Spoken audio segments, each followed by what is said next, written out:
I really want to thank Vinny, and I want to thank the Plymouth Republicans and Cape Cod Republicans for really putting this on at this time. As I think as it was called, if you remember, if you're old enough like I am, back in the late 70s going to the 80s, our president at that time talked about the crisis of confidence in the United States of America. And look where we are right now. Look where we stand today. Have you read the newspapers? Have you watched the TV? Have you seen what's going on in our embassies? Our embassies in Cairo, in Libya, in Tunisia. In Tunisia, Al-Qaeda has their flag up where our embassy used to be. Americans are being murdered, and we have a president who continues on with his doctrine of appeasement, who hasn't understood that what men understand, men and women understand throughout our country. Appeasement doesn't work. You can ask Neville Chamberlain about that back in when he did what he did for Hitler. He looked the other way and he let what happened happen. We cannot allow that to be. We need to have men that are leaders, that are in charge of our party, that are out and about and make decisions, not based upon what a poll said this morning, but based upon what the data tells them, what the facts tell them. You make a decision and you roll with the consequences. And that's what we don't have. There is a crisis of confidence down in Washington, D.C. It is the president who needs to be changed. And I am convinced, as everyone else here is, that on November 6th, we can begin to make that change when we do have a new president in Mitt Romney.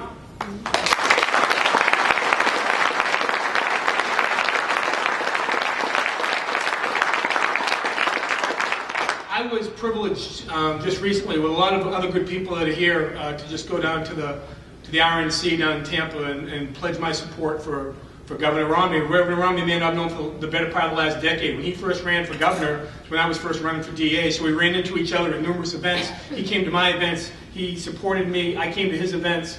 When he became governor, I was on numerous committees and commissions that he put together, the Death Penalty Commission, the Forensic Technology Commission. I was the co-chair of that group, talking about really the status of where lots of the issues that we're dealing with in Massachusetts. Where are we? And I got to know him, what a great person he was, and what a good man he was. And I know that after being at that convention, people can see that he is a good man. He is a smart man. He is a man that's going to make a true difference. He is a man that's a leader. And there were many leaders down there, from Condoleezza Rice when she was speaking. If you watch the convention, she spoke from the heart. Did you know she wasn't speaking from a teleprompter? I mean, I was sitting down, I was really fortunate. You know, I went to the Republican National Convention in New York in 2004. Who was running that year for president but John Kerry? Needless to say, Massachusetts was not in the front row. We were way in the back. Our hotel, although it was probably as the crow flies 3 miles away, it took you almost an hour to get there by bus. And you had to take a bus because people were throwing things at you. So, you know, to sit in the front row and to feel that energy and to see the people that were there, it was truly amazing, and it was humbling. And a lot of them, Judy Crocker, Rich Greeley, people that were there that had a good time but also had that real opportunity. You know, at some point I was told by the Republican committee that, you know, there was an empty seat down the front because some of the delegates were up and moving around, and they certainly don't want any empty seats on TV, right? So my brother was down, so my brother was good enough to come down and sat down there, but also my 22-year-old son was there. He came down, and he just graduated from college, and he's, as I know I've talked to Tony O'Brien about it before, he's a military guy. He's a second lieutenant in the Army. He's being shipped out in February, and he wanted to come down and see the convention.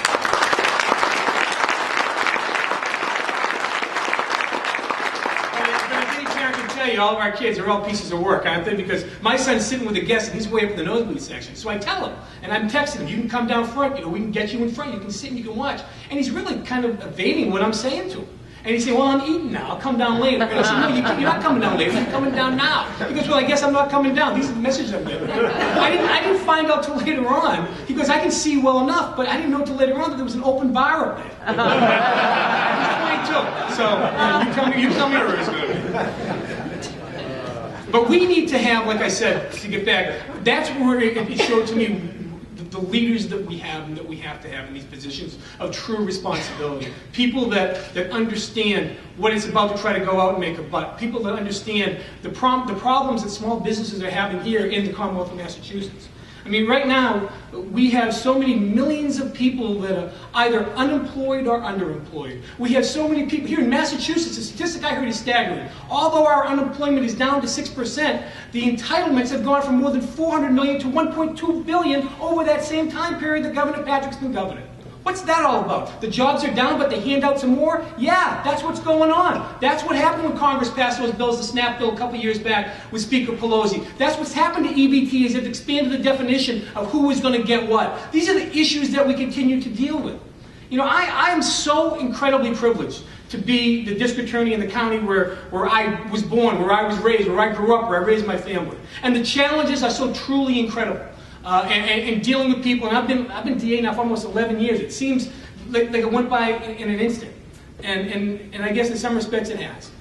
But you know what? From the problems that we face at our level, whether it be from when I first served as get the Archdiocese scandal, whether it was the murder of Alexander Zapp down in Bergen, came from a sex offender who never should have been on the street, whether it Melanie's Law, a little girl in Marshfield who was killed by a repeat offender drunk driver, probably from a mile from where I live, whether it's chasing a murderer who's hiding over in Ecuador right now, who murdered 2 people in the city of Brockton, and trying to get him back here from that corrupt government in Ecuador, from that president of Korea who's buddies with Hugo Chavez, who basically will not send him back to us, and yet our government continues to give more than $60 million a year to Ecuador. Can anybody tell me why? Because I don't get it. I don't get why we get these people who are allegedly our friends who are allowing our embassies to be burning in Libya and Cairo, yet they continue to have their hands out. Where is the penalty for killing an American?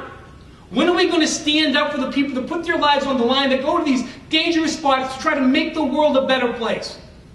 We need to stand up. We will stand up on November 6th. You know,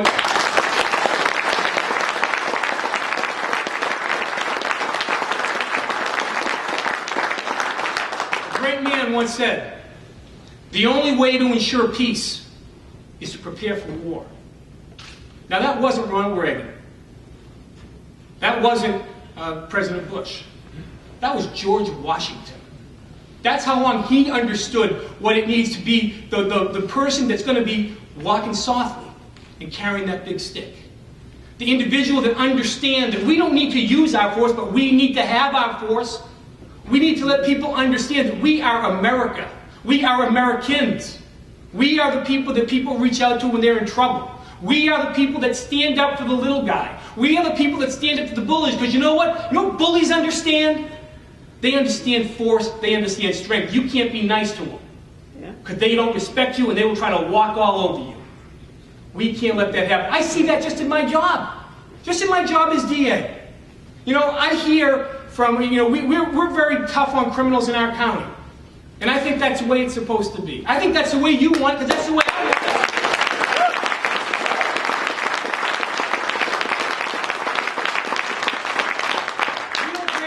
Drug cases in Plymouth County.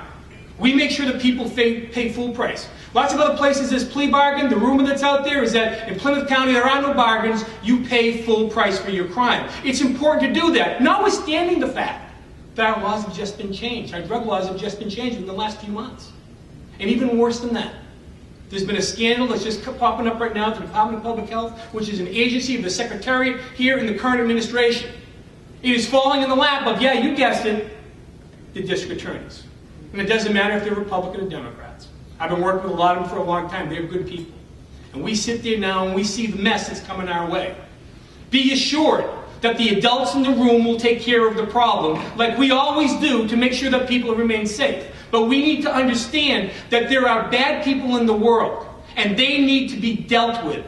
And sometimes that means going to jail, and sometimes that means going to Cairo, and sometimes that means staying home. But we need to continue to have people that are going to be doing the right thing. You people are doing the right thing. The people, when you work every day for these candidates, when you're knocking on doors, when you're calling people up, when you're making decisions about where you're going to put your hard-earned dollars, who you're going to support, who is going to make a difference in our world, who is going to make a difference in the Commonwealth of Massachusetts, people right here. You're the people that make a difference. And like I think has been said, sometimes, you know, people don't, the people that are running, they get so tied up in it, they don't say thank you enough. And like I always say when I go out and I'm speaking somewhere, you know, if there's ever an opportunity that I haven't said thank you to you, let me say thank you now. And on behalf of the people that may not get an opportunity to say thank you, let me say thank you on their behalf. Because without you, there is none of us. This voice is not heard. We have a duty, we have a responsibility to make sure that Scott Brown is re-elected as senator. We have a duty, we have a responsibility to make sure that Governor Romney is our next president. And we have a duty and a responsibility that our candidates that are working hard, that are out there knocking on doors, that are making a real difference, that they're going to be elected. And we will make changes from within. That is what we will do, and we'll do it with your help and with your support.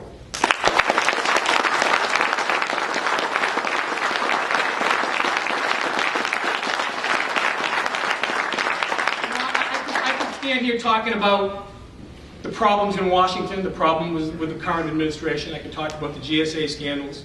I can talk about Fast and Furious. I can talk about attorney generals getting held in contempt. I can talk about governmental elites jeopardizing the lives of our military men. I can talk about how our national debt's increased by $6 trillion during the course of the last 3.5 years. You know, but you all know that, and you all understand that. And what America, at some point, if you believe polls, doesn't seem to understand is that the proof's in the pudding. The numbers don't lie. The numbers are showing us where we're going. Can you imagine where we're going to be if Romney doesn't win? We can't let that happen. We can't let that happen, not for us. It's too late for us. It's our kids. It's our grandkids. It's our great-grandkids.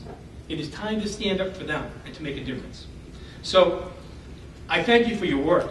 And unlike the Democratic National Committee initial platform, I will say, God bless the Commonwealth of Massachusetts, and God bless the United States of America.